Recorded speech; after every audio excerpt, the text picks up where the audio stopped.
Ambition is farming. If Faker and Cuvée are well held, the team isn't being aggressive, the team isn't pushing. You need someone to actually be carrying and overextending. Maybe they'll find it here in Game 2. Maybe, as we'll see it in Champ Select here, but have to agree, the individual play across the board from Korea looked great, but the teamwork couldn't come together, which I think is your general expectation, putting together a dream team here at All-Stars. Still, the festivities for Game 2 would kick off with a Jarvan ban, as On enters his customary slot on the red side. Yeah, we saw him once. That was definitely instant regret in that particular game. One too many times, you have to think. As Lee Sin actually taken away as well. Looks like MLXG has a big target on his forehead. But not enough bans to stop all the pick champions from being out of the meta, so Lee Sin and Jarvan, as you say, targeted towards very creative jungler MLXG, and two junglers that can come mid lane at level 2 and make Faker's life a bit of hell like they did in Game 1, and he's probably found all too common in this particular All-Star event. I think MLXG, like you said, has a double-digit mid lane level 2 picks ready if needed. Jace, though, the next ban there from the Chinese All-Stars. And Korea with maybe another jungler to go. But this does leave up a lot of the mages that we saw banned away in the first game. So this landscape already is going to look very different. Next pick, first pick, Misfortune seems very likely based on how drafts have gone previously. Ezreal blue side ban, meaning that Korea doesn't want to first pick that, even though Prey, of course, famous Ezreal in his own right. We'll see where China wants to go. Customary has been something like the Misfortune ban. I feel like you have to ban it, but there's still so much open, and Korea does have first pick here in this draft. A lot of conversation happening by the looks of things. Neko talking it out with the rest of his teammates and Coach Firefox, and it is Tom Kench that gets taken away. And against that means that Zoe is up, and we will see the first ever game, competitive level of Faker Zoe. It's the sort of thing that every time you see a new mage, you want to see if it's Faker's X. We've seen so many champions that are intrinsically linked to the best player of all time. It's the first chance for Faker to make his mark. I mean, I've seen it in solo queue from Faker, and it's disgusting as far as all things are concerned. So, but what are they surrendering to grab that pick is what you have to and answer. Misfortune. Misfortune, very commonly a first pick Zoe, given how much she's risen. Went over that, the Sejuani also a favorite Ambition. Maybe he's going to have to go back into the well with the Gragas that saw a small buff on 723. Didn't get compensation attack speeds on 722. The Kesper Cup patch was a slow jungler. Going to see it here. We saw the attempt at the Callista, back to the Comet for Prey. Yep, Prey's like, okay, give me that Jhin again. Give me Cassidy apparently for Xie. That's the pick he wants. So we've already seen his LeBlanc, I believe, into this matchup. Now going to take a different champion. I mean, LeBlanc was available, and they didn't elect for it here. Another teleport user in the mid lane that can answer the Zoe and potentially gap close and get a lot of damage in there. I think it's all about being able to close the distance and also work with the jungle ganks, so Sejuani and Kassadin. Also important note, the Kassadin is a melee champion, so we'll be able to proc the passive from the Sejuani that much faster for the CC, so still going to be plenty of mid lane focus. Don't you mistake it on the side of China. Like I said, if there is a way to get mid at level 2, MLXG probably knows the path as Braum banned away again by China, actually. Taking that one away from Gorilla once more. Shen, a support, certainly can be flexed, but also a strong champion for 957 there in the top lane. Also going to meet the ban list once more. At some point, if you have Sejuani, Shen, and Kassadin running around with globals aplenty, you might be a little bit too pressured in the side lanes. And remember, Game 1 was a story of side laners being assassinated left, right, and center, not by a Karsa Kha'Zix, but by Mako and all the other pick tools that China had. Camille being banned as well does suggest a first pick Gnar in the second round on the red side. So we'll see if there's a ban here or whether Korea has something else in mind. One more to go. And it is Gnar actually banned away, so nice read there on the draft Papa. It's China now considering what they want to take. Probably don't want to take AD, maybe keep the bot lane a little bit ambiguous, but we'll see if 957 feels like blinding a matchup here as well. Some good flexibility with how the texture of this draft has played out. Following that logic, it's top or support. The Gnar would have been perfect because you can blind pick it and then go for the flex, but they're just going to go for the support. Confirm that it will be Uzi on the Misfortune 80 carrion. Sort of a bot laner here in the Leona that can shut down Jhin from range with the ultimate. Maybe Tarek here for Gorilla. I love this pick for so many different reasons. We'll see if he does want to play it, and of course Cuvée will need a champion as well. Looks like Tarek is locked in. Right. Gorilla has gone on record and said that he has to go for the melee supports because he doesn't expect any help from his junglers, doesn't want to go for a range support and just be ganked upon. We saw his attempt at Karma at Worlds be crushed time and time again. And Cuvée, before he was a carry, was one of those trees in the top lanes. He'll just stick with the Maokai. And we might actually see the return of a pick that's been absent for a long time. Maybe 957 perhaps running out of creative counter picks here in top lane as Mako has hovered that Cho'Gath.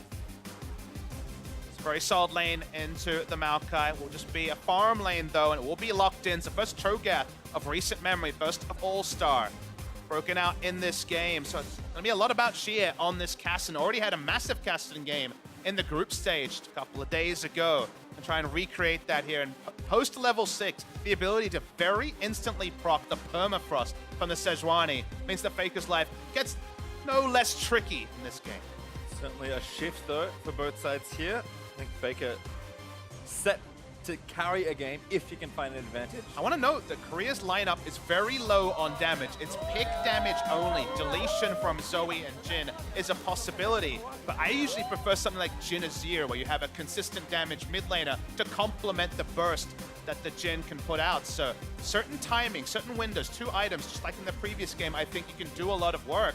But after that, your consistent damage options go down, and team fight victories are no guarantee for the side of Korea. Certainly not, given how proficient China as a region has been at them. The world's frontline, like you said, has also made a return. So it's going to be tough to crack through that with all your poke. Also, again, looking to a much more fun bot lane. Double, somewhat aggressive melee support. I think Mako is going to have the initiative as far as aggression goes, but 2 very good lethality AD carries going to battle, and this fortune does not get through often. We'll see if Uzi can show us why. And then Zoe. Faker's Zoe. That one gets through even less often. Exactly, and I think that will continue to be the trend. So powerful on patch 723. You start snowballing, you can recreate some of those other Zoes we've had pastry time and still pick up the victory, but snowball hasn't really been the story for Korea. Certainly has not, but if you're going to go down, might as well go down swinging. I'm expecting some highlights here, and even though I think the general favorites are on China, no one will be upset to see a 3rd game between these 2 teams. So let's see what Game 2 has in store as the Korean All-Stars move out onto the Rift for the 2nd time in the series. Snapshot in time, December 2017, that we get to see kind of the best players in the world in this particular configuration that so far hasn't captured the imagination like we expected the Korean team, but this one certainly could snowball very, very hard, and there's a bit more comfort here for Prey, especially a good Kalista player, but it wasn't really about the Kalista in game 1. It can be all about the Jin if Korea get a couple of early kills and start some snowball. Well, again, very defensive spread for both these teams. Certainly curious to see what MLXG does with his jungle route, though. Expecting a bit more aggression, and Ambition actually has Electrocute, which is sort of interesting. Much more aggressive from him. Normally see him on with a much more defensive Keystone Rune.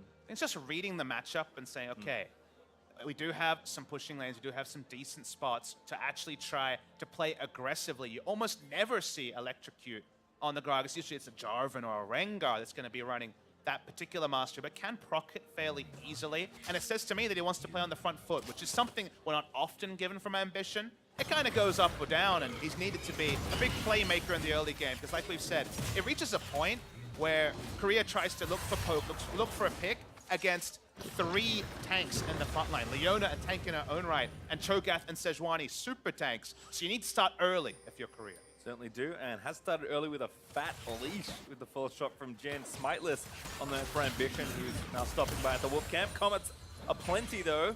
Don't worry, we'll see plenty of those in the bot lane. Was never under any doubt. No, not at all. I did love the LMS game earlier where we had 2 Aftershocks and 3 Comets. I'm like, these guys know what's going on. Hey man, they're reading patch notes. Can't really swing your finger against them too much. Nice little trade here. So the action going to be pretty even between these two. It's usually when you hit level 2 on the Leona. The flare starts. Note that Mako is running Ignite, so looking for the all-in, but going to be zoned off here for the start of the laning phase. Yep, Comet hits Mako. Uzi gonna eat a W by the looks of things. Ambition looking top side. I've seen this trick, but usually on the opposite side.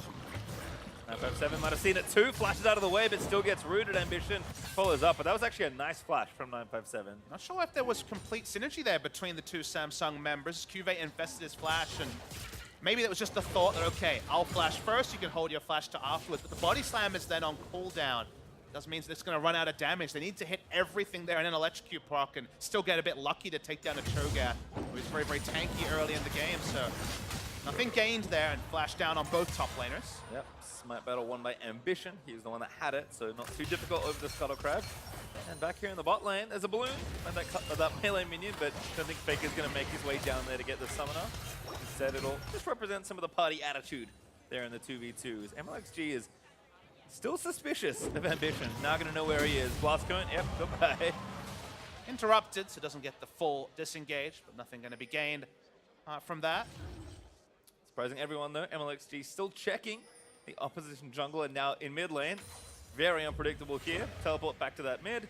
GA actually going to do that pretty early to get back to his lane, and MLXG is going to zone Faker off a bit here. Also a bit about minions. Probably wants to get a very favorable minion wave position as bot lane. Yep. Engage there from Mako. Stun not going to hit. Mako actually walked past it as Uzi is looking for the kill onto Prey, but now Gorilla under siege. Root there lands, but Prey taking so much damage from the MF.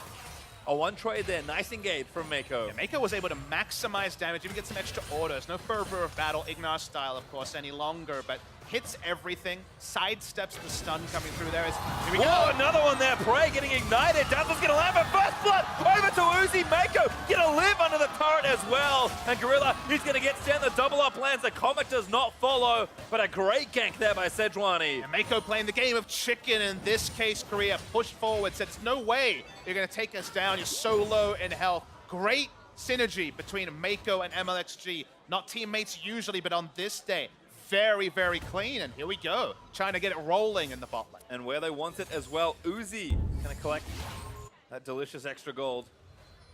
And Prey, despite having summoners, did not have much hope here. I mean, the flash timing on Prey, half a second too late.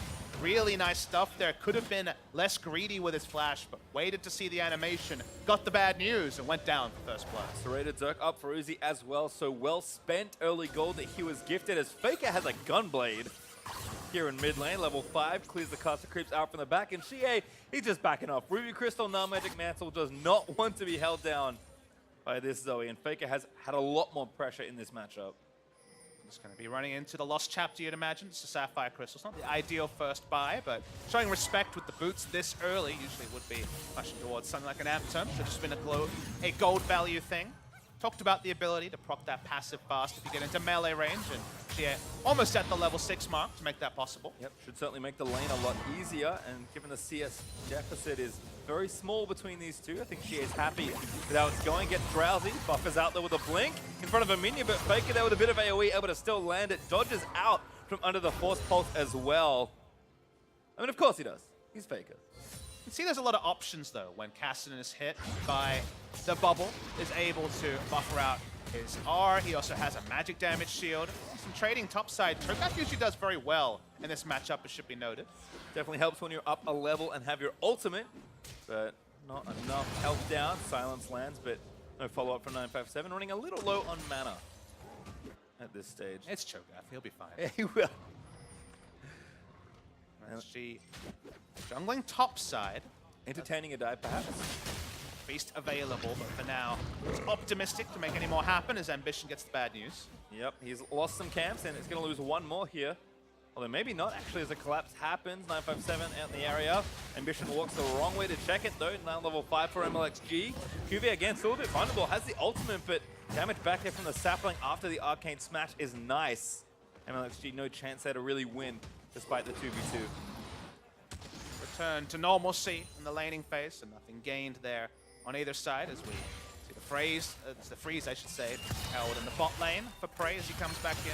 Only now able to manage to hit his own serrated Dirk to match the one that came through from Uzi earlier. Some biscuits being delivered as well, so Prey again just trying to hold on in what is a very aggressive 2v2 lane. The poke does hurt from the Comet, but if you don't get all in, things generally go well. Unfortunately, that's what happened for that first blood, but things are settling down here. As Faker, long-range bubble, puts Mako to sleep, but follow-up root, that is actually dirty. You definitely see the synergy, but the verbiage you're using, things like hold on, is not something that Korea can do with a draft like this. They need to be making more of those plays. Seeing another bubble hit. Gia making his own. Again, blinks do double duty here in the matchup. You can blink out once you get bubbled and try and get to safety, or blink in to to try and get aggressive. Zoe, that poke champ, doesn't really do too much in melee range. Faker though, flopping over. Bubble not going to quite land. And Xie steals a blue buff. MLXG prepared earlier. And it was, as you say, a macro move that was prepared in advance with the vision advantage and the vision invasion we saw just a couple of minutes ago. So able to take away the blue buff, stop Faker doing as much fishing. Should be noted, the mana cost still very, very low on the side of Zoe. She's still going to have plenty of laning options and use her paddle star pretty freely. Any advantage you can give a Cassian, who we have to keep mentioning is going even in CS with a Zoe, great for the side of China. Yep, she has counterpick working out nicely, but certainly going to need some ramping up time. And this is the sort of game that I've been waiting for, because we've seen walkover games for Zoe where she's so far ahead, everyone on her team's winning, and it's disgusting the result. Very nice stuff there from Faker. This is the much more even game. I want to see even. Good bubble. Zoe. Paddle star, no. Faker knows. Minion wave is there. Little lucky timing there perhaps with Xie, and MLXG is also there, which is a prediction, but a pretty easy one to make most of the time. Yeah, and MLXG's about to gonna get think about done. this.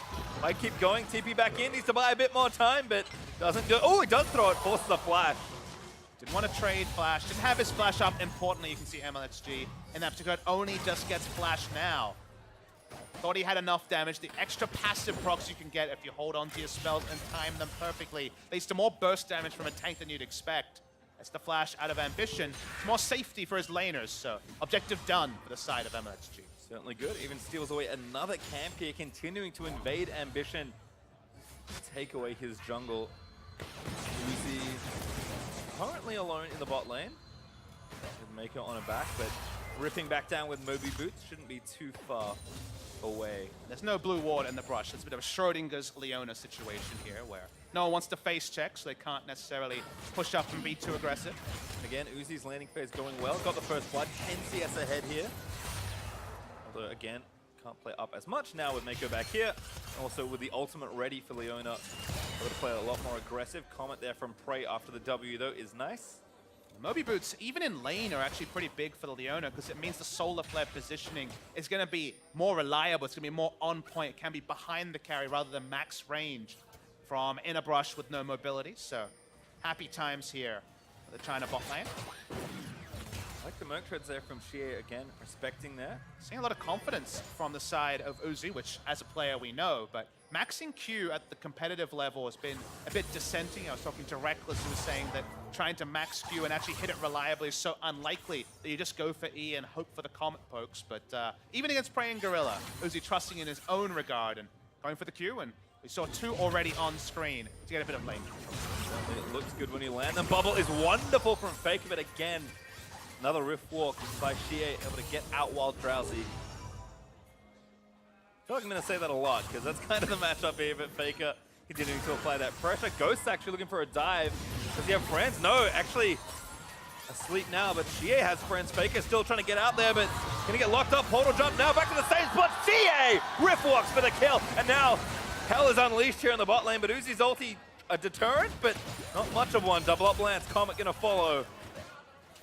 I like a bit of frustration from the side of Faker, trying to make a play with no coverage of his own. Sejuani was there. He got the first kill, and we've seen this a couple of times already. At it again. Ooh, damage boosted forward. Ambition gonna get stunned up. MLXG is just being a pest.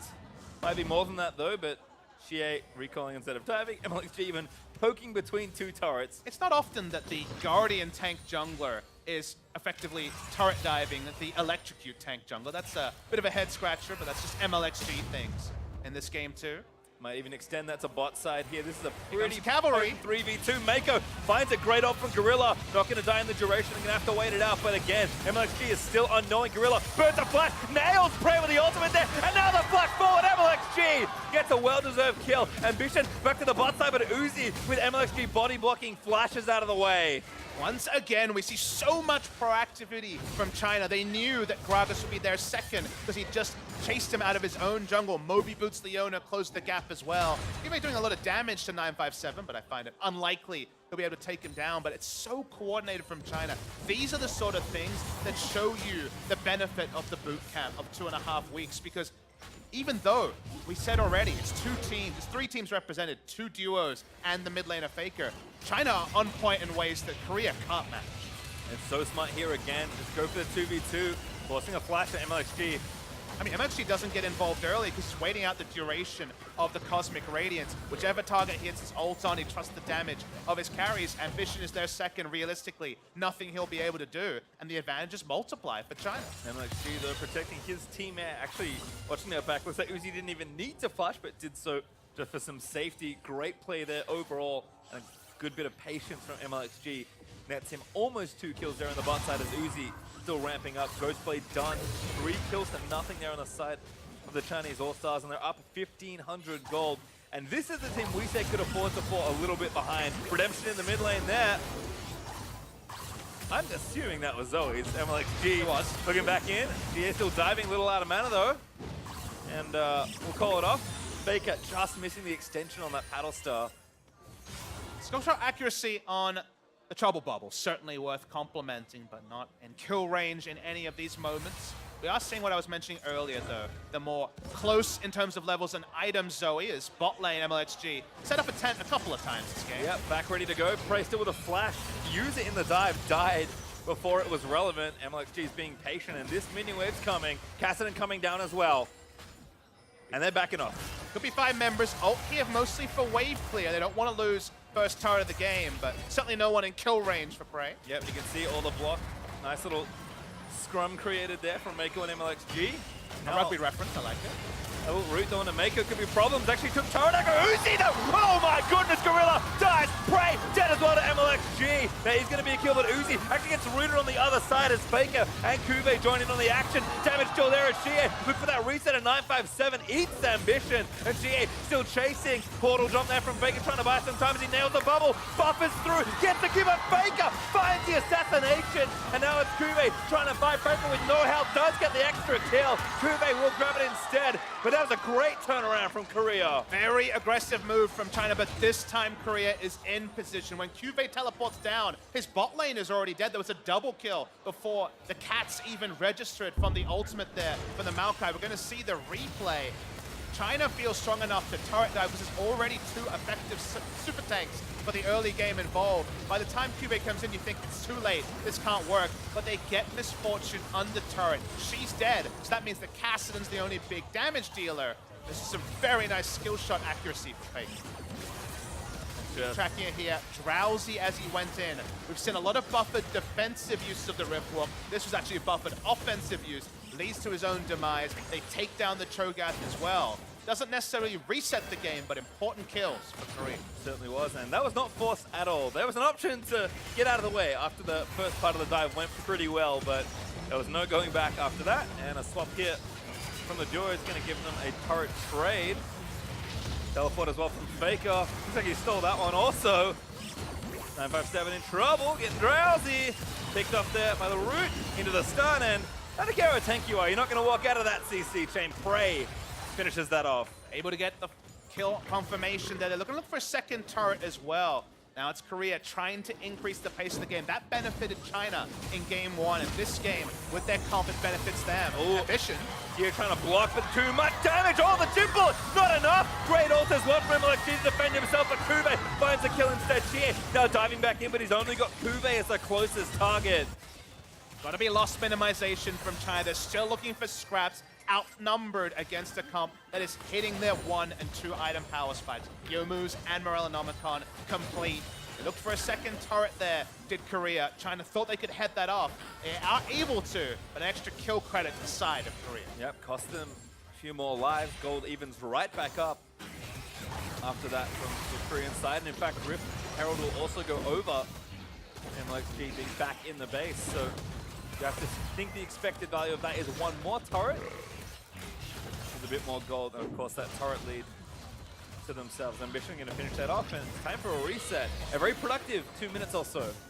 It needs to continue. Now, this needs to be a game that Korea finds a 5,000 to 10,000 gold lead pre-30 minutes. From 30 minutes onwards, you kind of shudder at the possibilities from the side of China. It's not like there's a landslide scaling advantage. There's certainly a lot of more options for China. But this is a push from the Cassidy as there's another paddle star hitting. Yep, Faker chunking Uzi to about 50% health. Certainly getting stronger as Faker had a bonus flash ready to go. Able to head off that potential gank. Ocean Drake is up. Looks like the pings are pretty aggressive there on the Chinese side, so they'll look to take that for themselves. Late first strike of the game, 17 minutes. There's been other priorities we saw from the multiple turret dives already this game. So Ocean Drake complete. No chance of a contest from Korea. The Prey wave clearing in the top side. Returning to the scene of the crime and getting more turrets top side, and potentially a 20-minute Baron seems to be more of the speed here for Korea. Yeah, and again, you mentioned they do have to push the pace, but Chinese All-Stars should have a pretty good way to extend this game using the sideline pressure from 957 and G8. Teleport mid laner here, already pressuring 1v1 versus Cuvée, and Prey is playing very far up, but he's got defenses here as they're going to try and finish off that turret without using that Rift Herald. Playing the map evenly is probably what China wants to do. They're happy to just take objectives elsewhere and opt out of the strongest point of the game for Korea. The Dirk items completed for the side of Prey. They do own the top red side jungle of China, do Korea, and as we said, as the Baron starts to spawn, it does become a bit of a headache for China to deal with. Looking for picks is Faker, predictably on the Zoe, but for now, just a very defensive formation.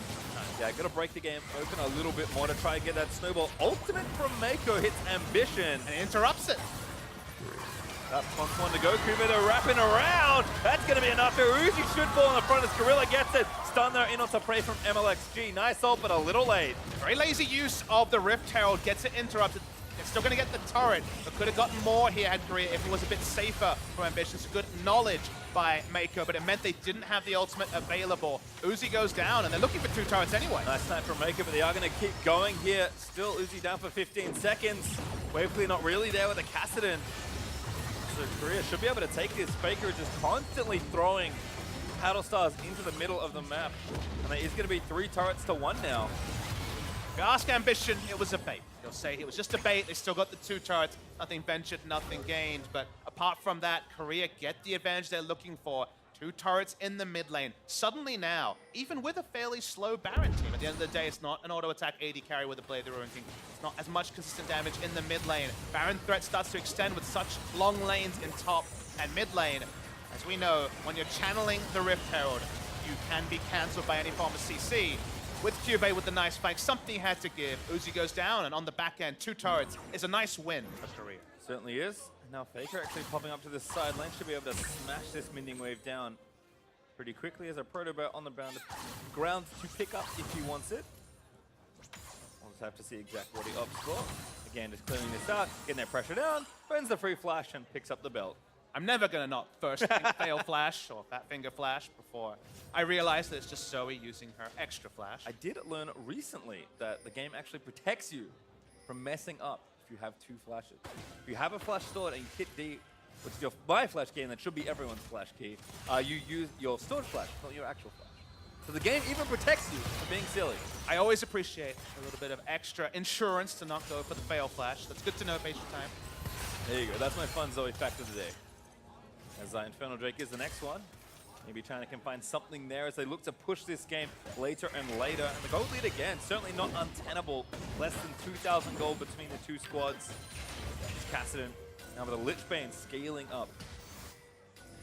Really interested to see if Korea can cement the advantages around this head. This is the stuff they prepped earlier. They're still pushing forward. The buff does go to China, but... Ooh, that could be actually a CC chain. Very nice. Tries to buffer out with his interplay, but can't quite do it. Still the damage is there as Prey's firing away from the other side. Cuvée got flamed by the carries, but I don't think that matters too much here. MLXG looking to get tagged, but now 957's been caught. He's going to get stunned out. Uzi with a great op, but Ambition cancel it with the cast. It's just mayhem here as Shie does actually assassinate Prey, but the root lands in onto Uzi. Cuvée there follows up with a twisted advance as Shie is trying to tie it all together, but now he can't quite get it. Rooted again. There is Cuvée, looks to finally chase. Faker looking for the paddle style, lands a long range bubble. There's the start, gets the assassination, and that's going to be a team fight win for the Korean All-Stars. Different type of pick city, but it's working because of Faker's accuracy. They're looking for this mid lane inhibitor turret as well. All the damage is down from China. They just have 2 tanks with some wave clear, but they just can't walk up. Don't think they can. Too much here as Faker should have enough damage to poke them out of the way. They'll break the turret, but leave the inhibitor alone. Don't want to overreach here. We were looking at a game where no turrets had gone down, inner or inhibitor, at 22 minutes. You would already be thinking about a China 2-0, but they've been able here, Korea, to accelerate the game, much like China did in the previous game. China opting into fights where Korea can actually still win them. It was a nice flank from Cube to start this all up. Xie and Uzi are out of the fight for a lot of it. It means that even though the tanks are putting their life on the line using CC, there's not a lot of damage as the fight goes on, even though they got the pick on Prey. Unfortunately, Uzi ended up out of position at the end of that fight, and all too easy to pick him off. G8 falls quickly after. I mean, getting into position when you're playing in an area that you know the enemy has had time and time again to put down wards is hard. You lost out so many auto attacks from Uzi. So much, the bullet time was instantly cancelled by Gragas. You saw Ambition hold onto that cooldown on his signature jungle pick. Just not able to really put out the damage they need here specifically, even though Misfortune and Cassin had decent numbers. They need to be putting out big damage because they have an ultra front line that is really there to facilitate Uzi and Xie just being the big stars. It just didn't work in that particular go. And that graph basically tells you what teamfight should look like if one team's going to win versus the other, despite the numbers being similar, like you noted. Not enough or not in the right places, even though Prey did fall. 10 seconds over to that Infernal Drake Baron on the table for the first time this game. But again, I don't think China quite have initiative. Gold lead's still close, but Korea playing with a lot of momentum and a lot of map here. Faker understands what he's facing. No Lich Bane here or something targeted to kill Squish. He's gone for the Void stuff and the Haunting guys. Not even a Leandri's finished yet. Just look for the burst. They need to burst now before the extra items start to roll in. The luxury tank items are the 3 tanks on the side of China. Are we going to be a free Inferno? No, it's not, because China's straight on Baron. Yeah, not going to be free, but they are going to force Korea's hand. Remember, they have Feast for the Cho'Gath here. Juve already in the area, ready with the ultimate. This looks like a disaster. You probably have to turn here if you're China. But now sitting on it, they do have Cho'Gath. Uzi trying to zone out of the way. They're committing to the Baron here. Mako trying to get Ambition out of the way. MLXG does actually smite it. It's going to be a kill. No, MLXG skirts away, but Prey finds the snipe to get the kill. Korea just need to try and get as many kills as possible as Uzi strutting his stuff up towards that top side. And somehow MLXG secures that in the face of chaos, and he's the only casualty. China made the read that if they didn't go for the Baron Force, they'd probably be strangled out from the advantages that Korea had gotten. When you have your inhibitor turret down so early in the game, how often can you actually get a vision line down and not get punished in multiple parts of the map? In this case, they go for the burst because they have Cho'Gath, who's been out the meta so long. It looked at Fiesta, it looked at Disaster. Oh. They had trust. He almost stealed it. Actually, he's going to go in for Prey. He's not going to die. No, Uzi actually does get the last laugh on that one, but Faker drilled Xie with a paddle star, but Uzi able to grab the double kill. That was a costly Baron for the Korean team. Yeah, some bonuses for the side of China. They may pick up the Infernal, but no more. Vision takes a top lane turret in the face of all this split pushing. Thinks he's Karsa, I guess. Oh, Faker only slept Cho'Gath. Xie still chasing. Ultimate's gonna miss from Leona. Faker pops his cleanse though. Cube left out to dry perhaps, but he's pretty tanky. Paddle stuff does not extend properly there for Faker, but still chasing down. Can go for it again, but yeah, just a heal. Unfortunately, can't get anything else as Cube just gonna die to the ultimates. He's trying to buy time. He's still gonna try and kill Uzi, but Uzi is gonna kite his way out to safety. Cube, though, he lives through it all. These tanks are comically tanky, but the damage is so low. We're still fighting. I mean, 957's gonna try something. Carry gonna recall out of the way. Xie here to join in a bit more damage. Cube looking to get low. I think he got Feast up. Mako finds a Zenith Blade Ambition. No, he's the one left alone, but a root there from Prey should find 957 stunned and killed by Ambition. Very, very messy stuff. Faker out of mana. Prey only just respawning.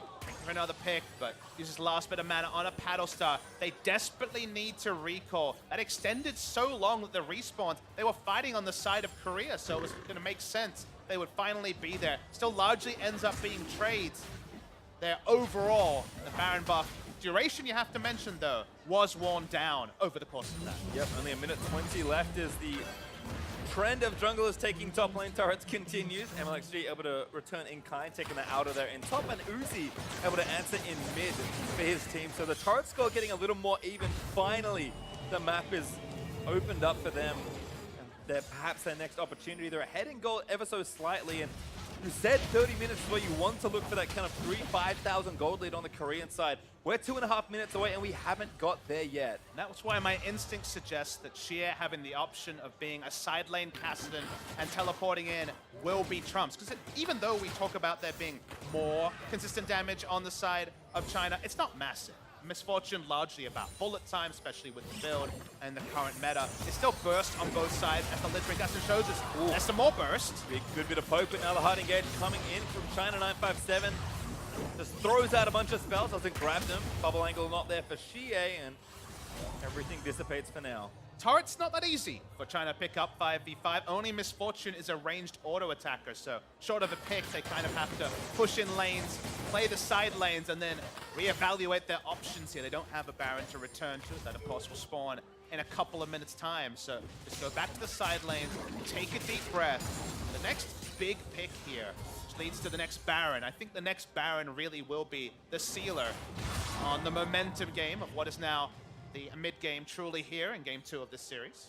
Well, certainly things have calmed down now that the bat has faded away.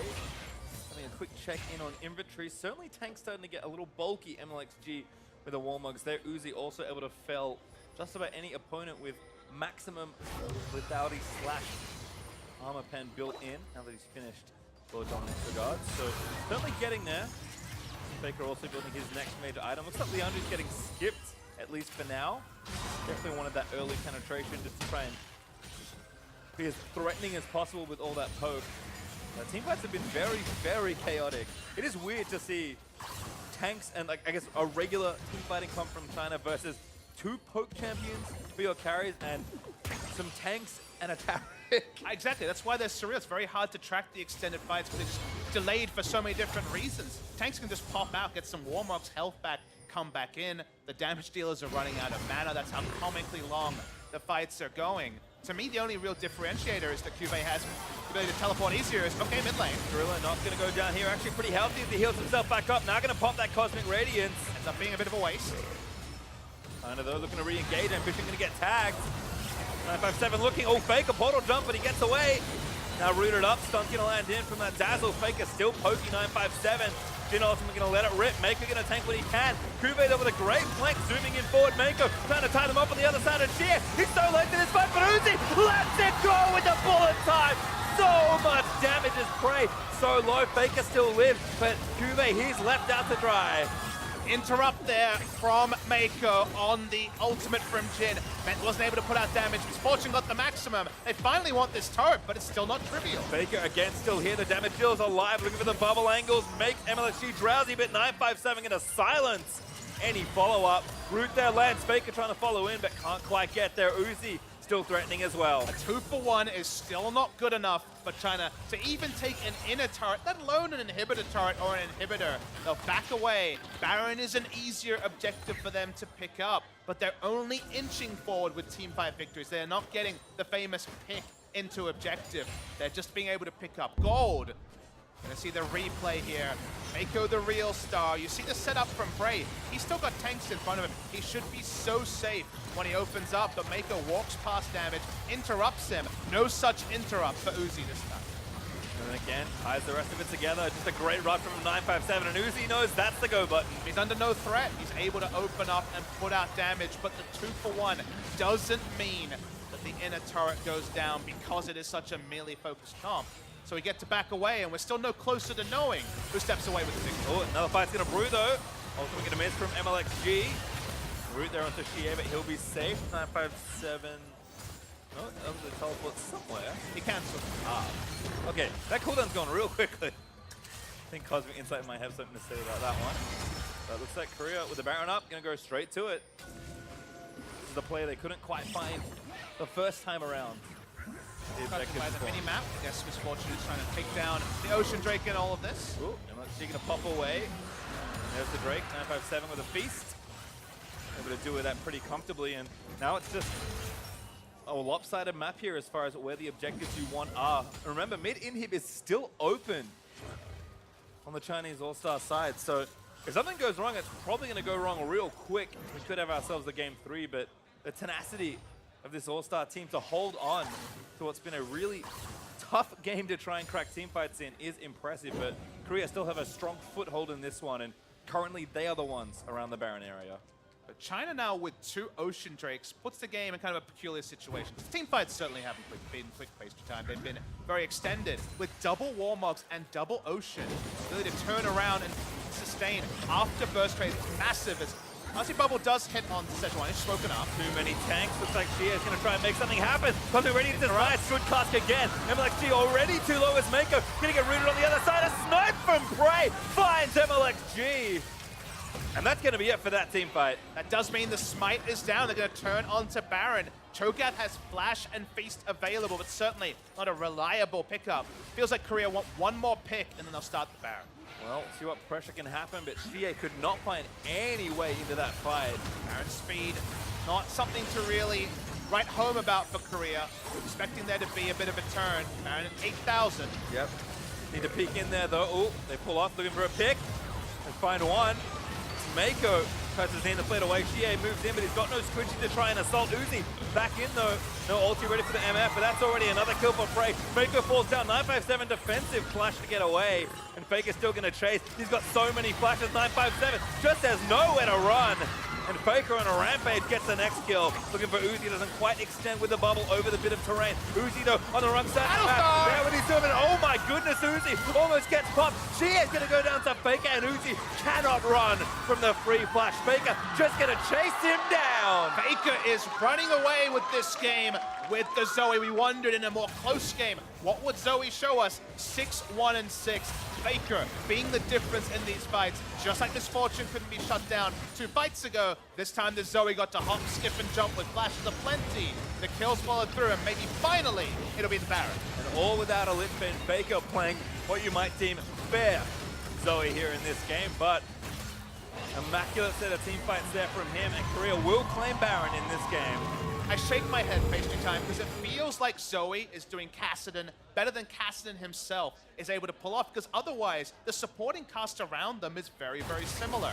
Interrupt happened on the bullet time earlier. We're following this fight. Korea are 5 men chasing on closest targets, so even the tanks aren't tanky enough to keep going. But it's Faker's inventiveness, specifically on Uzi after this all happens. Watch the Paddle Star coming through here. Misses the Trouble Bubble, goes for the Paddle Star, hits the max range, almost one-shots Uzi. There was a Lich Bane, even a Sheen would have just been dead in that scenario, but picks up flashes after flash as the fight extends. Goodbye Uzi, and hello Korea, maybe going 1-1 in the series. Yep, as good as dead after spell thieving that flash with the W. Prey also doing a lot of damage. People kind of underestimate the lethality AD carries sometimes in the late game, especially against big tanks, but you shoot them enough times, they're gonna die.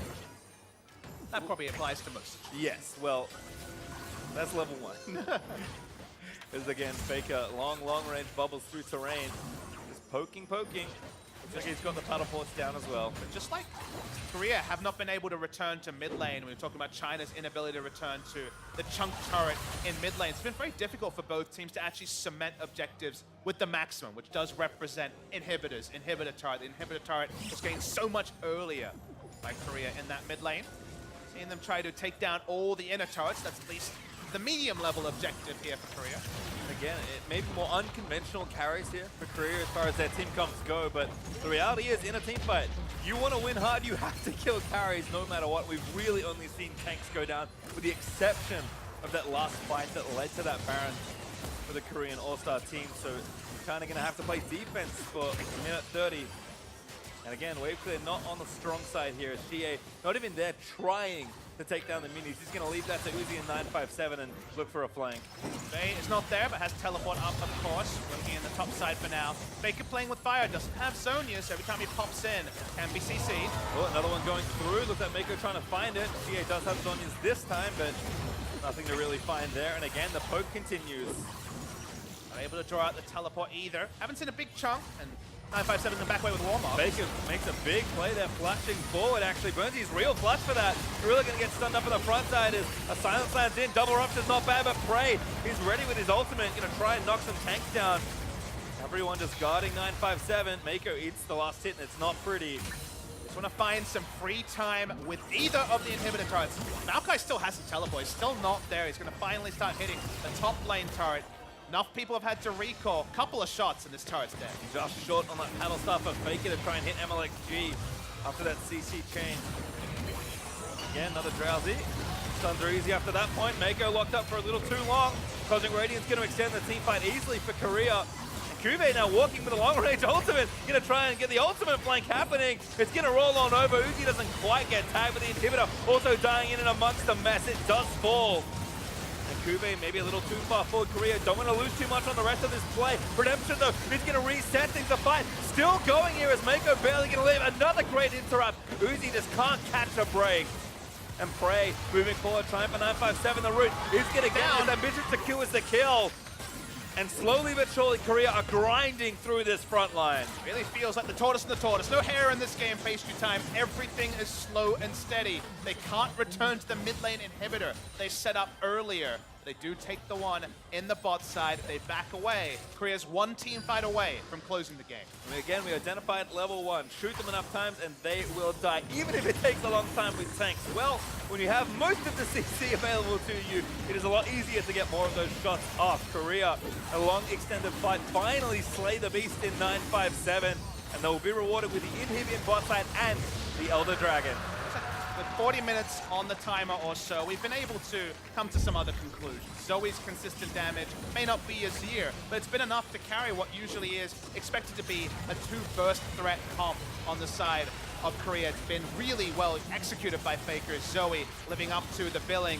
Very, very long extended fight here where you thought maybe the Maokai would go down. Got redemption as he went in with a twisted advance, and finally they picked up the first kill onto 957. No ability to close the game here.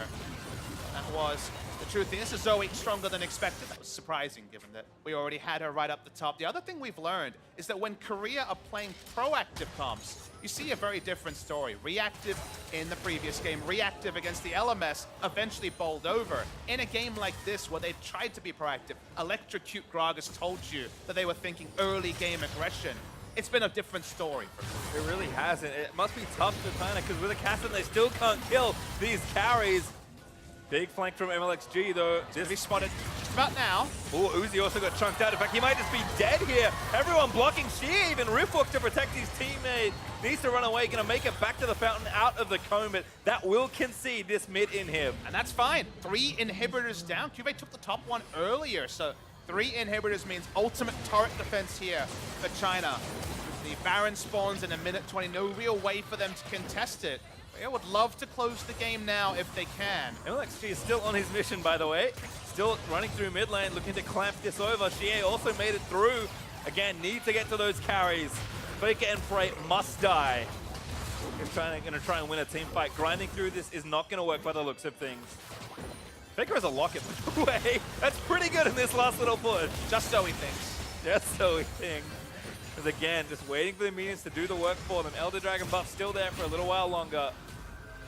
Able to get pot shots, as you can see, very healthy. Ooh, big ult fire, try and stun it through. It's nice, but again, a good cancel for Ambition onto Uzi. Faker are getting low. They do get the Zoe. Now they need to try and take down Prey. Prey, low, just go down to 957. The Catherine falls after the trade. Uzi, though, still alive. These tanks should be able to go down. Gorilla, he's the first one. He's the most squishy as Uzi, able to grab the double. And now Cuvée, a Titan, a monument of health. So tanky, but finally, he will be felled. First ace of the game seems imminent. This tree is so damn tanky, though.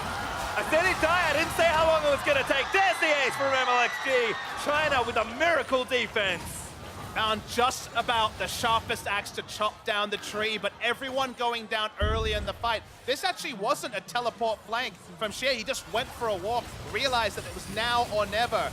The ultimate is arming, but notice that Faker is not affected by the Cosmic Radiance. 100 units forward, 1 Teemo forward, and he gets the ability to live through it, but he gets burst down for once Xie finds his man. The trade works out though because Uzi is free hitting. It's not just a bullet time, it's auto attacks from the Misfortune for the first time in the game. And with 3 inhibitors down, with that ace, they actually get enough breathing room to actually take the Baron, although in the base, holy crap. Base in trouble as Mako and 957 plus Xie trying to do something. 2-man Baron is successful though. as we have officially met the longest game in All-Stars as Uzi cancels that one, but should be safe to get back. Actually going to run back with those fancy boots. I mean, any help they can get with killing these minions is useful. The Baron buff will be a delay tactic. You always wonder if teams get a bit close to the paint and think, is it time to go for the all-in? The P.E.K.K.A, of course, not with a Kassadin this time, but no Lich Bane yet completed. The side of Faker, maybe not even going to be the item opted into. We'll see what Korea decides to do, because Baron taken off the map by the rush there from China. The Elder Dragon not spawning for a while, so for now, inhibitors start to respawn. Back, actually, I think. Bottom comes back up, mid's very soon away. I think, unfortunately, that means the potential plan of Pop, Taric Ult, and Zerg the Nexus is off the table, briefly. I mean, the other inhibitors are down, so you can still start rushing. Oh, there's there. one more on top. I forgot about that one. That would explain why the base all died. Yep. Thought it was only 2. I was mistaken. Mats was never my strong suit. Well, inhibitors down. All right, Second one close. down. Still one up in mid lane, so that's the third one. They still can look for the Zerg. They want minion waves here, though. Yep, just going to again meet the waves, poke down this inhibitor. No need to be impatient. The thing is, though, at 45 minutes, the Zerg fails. 5 members die. You could actually reverse lose this game. Unlikely, just because of how long you'd have to travel, and super minions likely to be in multiple lanes, but becomes more and more of a consideration as the game goes on, and even taking down inhibitors is hard, but just Jin and also the Zoe to actually get the range damage in. Well, haven't been in esports all that long, but transitioning into losing a whole base is never good. Cosmic Radiant's going to get popped. Uzi, he's being so patient, trying to bait the ulti out. They do get it. Objective was smart there. Get the ult back away. Now Kassadin finds the back line. The Squishy Center, the Zoe will be assassinated. We'll see what Kassadin Ooh, re-engage. Xie actually not on the same page right now. Juve again tanking it all. Need to save everything, but it's just a little too chaotic. The rest of them will move forward. Xie looking for the assassination in the backline. 957 gonna run interference. Faker again gets the damage down onto Xie, who's now forced to move out of the way. The tanks are slowly dying as the Stoneblade is popped by 957, but no one is gonna die here right now. Faker again, a bit more poke, but the Cho'Gath is just so tanky. Ambition re-engages, tries to find a carry, but that could be bad news. Bears Ambition getting so low. Lets it go again, and they do force a 5v4. Ulti hits Bravely. Captain jacks the crap out of that one. And now Kuve forward, stunned him by the Sejuani. Faker still trying to find poke, but it's 957 and the rest of China will not be deterred. Take a deep breath there, Page Time. These fights almost never end. Back with the Baron buff still. 40 seconds means they can start to push these waves out again. Finally, mid inhibitor respawns, but they've lost top once again. Still going to be options for Korea, but inching forward is just that. Inching. They are not able to get any shots on the Nexus. Take a deep breath. We reassess.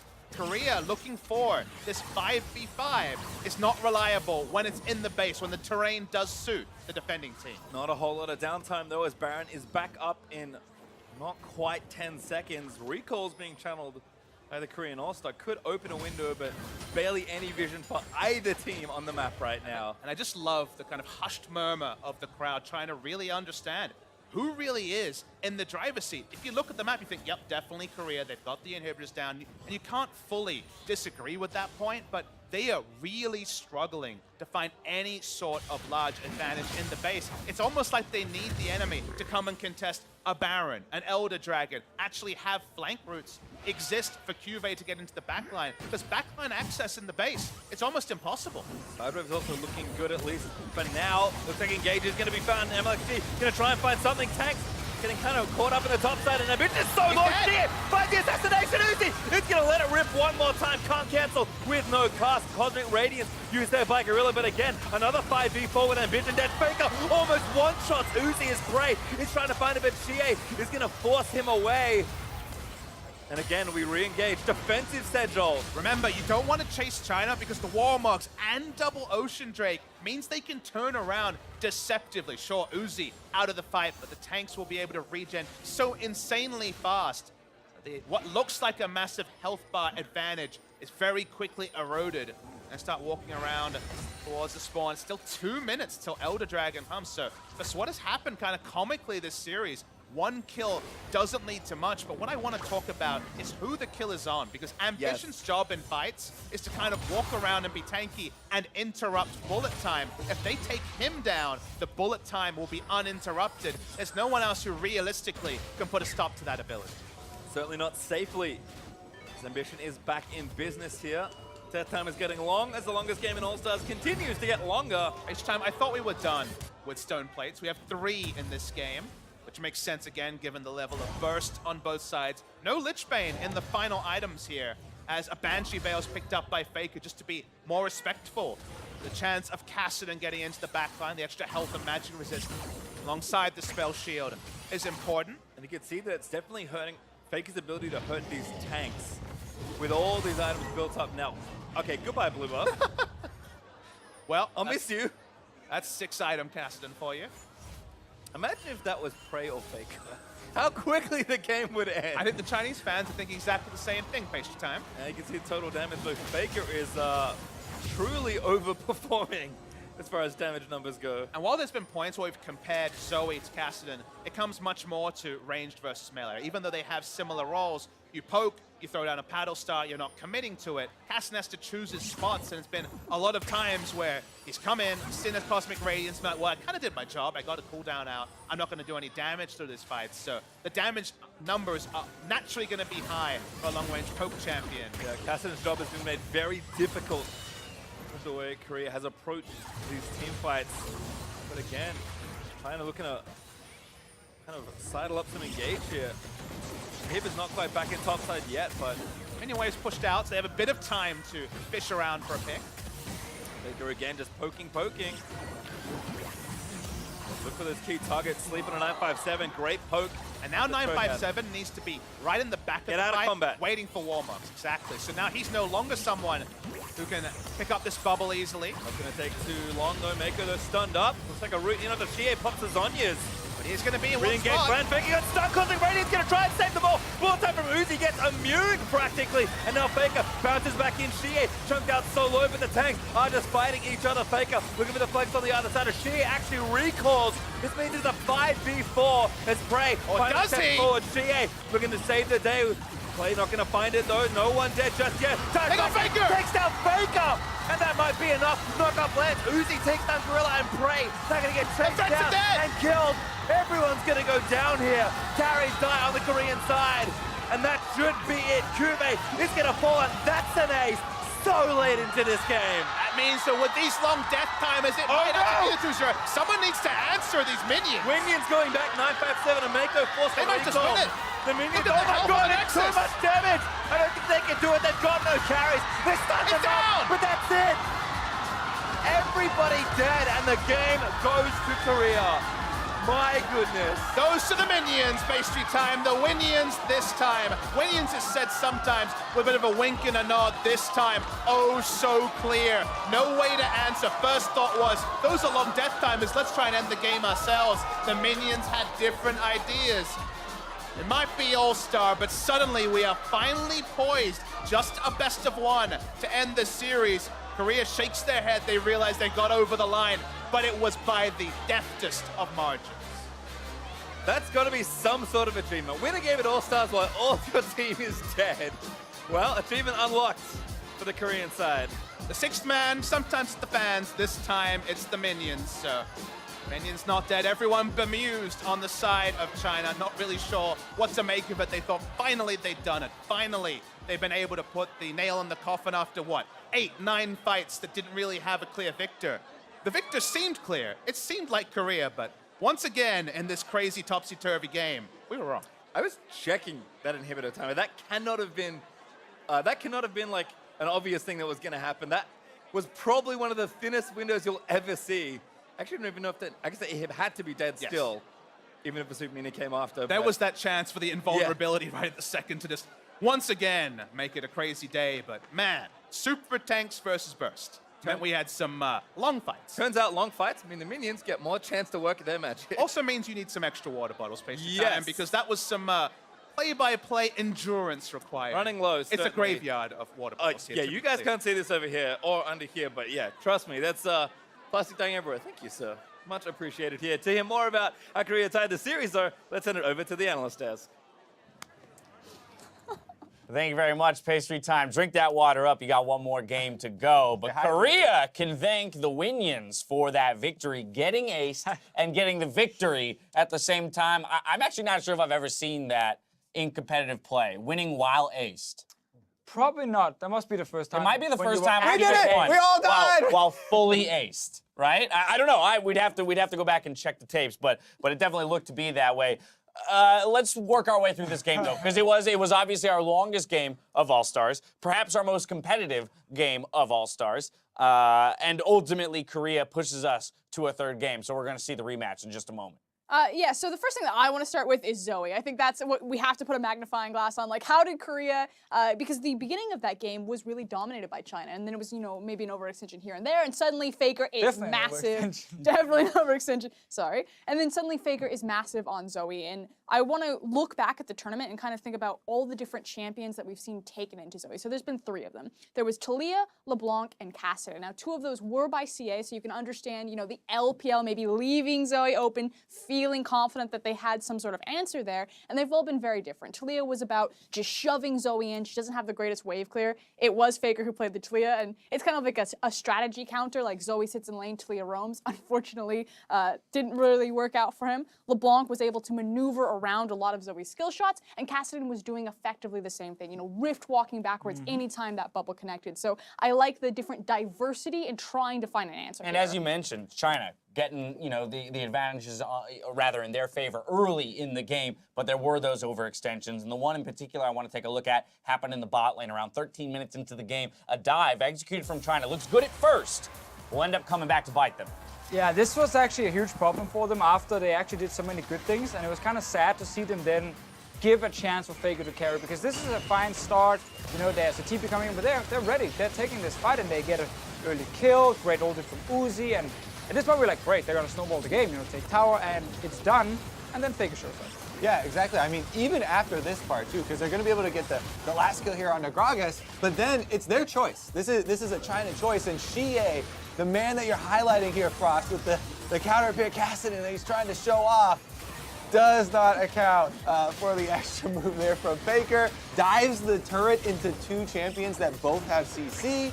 Cuva and Faker do their part in layering those CCs, and they're able to, stop him. But that was really where a lot of the momentum just kind of started to dwindle away from China. We have notes here from an hour ago when I was talking about how cool MLXG, he's camping bottom side. They're playing really well around Leona and Misfortune bottom lane. But, as we saw there, then it starts to go over, and Zoe quickly became the highest damage champion in the entire game. Right, the majority of our notes are irrelevant based on the way that the game continued to play out with team fights going left and right, Korea gaining advantages, China taking advantages, sneaking a Baron in order to kind of save the game, extending it, 3 inhibs going down, defending that. That all brings us to the final fight, and this will be our Ace or Predator replay for the second best of 3 on the day. The ace for China, the win for Korea. And that's the thing, is at this point, China was starting to turn the fights around. The comp was trying to take over. I do want to say that this was a phenomenal ultimate from both Gorilla and Uzi, but in the end, it is CA that finally saves the day after kind of weaseling out of the side of the fight. And a big thing also in a lot of these fights was Ambition versus Uzi. Would Ambition's ulti land on Uzi when he was about to ulti and then stop damage from being very useful, at least with the big AoE? 3 fights in a row, he completely messed that up on Ambition's side. 2 ultis he used too early, and this one he actually missed Uzi. He was standing still, shooting. So that was a big part of why China started winning some of the late game fights after actually losing around that 30 to 40 minute mark.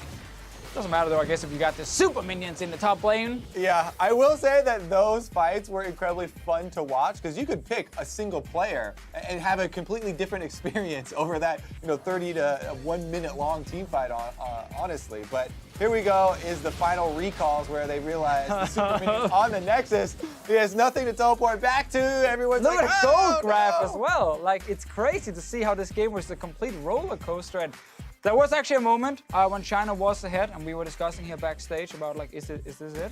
And we were all kind of like, nah, they're probably gonna mess it up somehow, and they did. And they managed to find a way to do it. I mean, it is It's kind of sad, though, that final engagement, because you see them take it with all 3 inhibs up. The inhib actually goes down in the middle of the fight to the supers. The supers will then push. So it's, one of those things where they do wait for all 3 inhibs to come up. They've got relative or as much safety as they're going to get at this point for their Nexus. And even with how long these endgame team fights were taking to complete, that's where the inhib goes down, and ultimately the Nexus is under threat. I mean, it's the perfect example between Korea and China, the types of games that they're playing. China only cares about the fights. They don't care about those towers. They don't care about the creeps. They're just there to kill you. Korea, just thinking like 4 steps ahead, the actual like macro game. So Bait them into the fight. We will lose it. We have to survive for 2 minutes long and then win Yeah, you. start the clock now. Okay, yeah.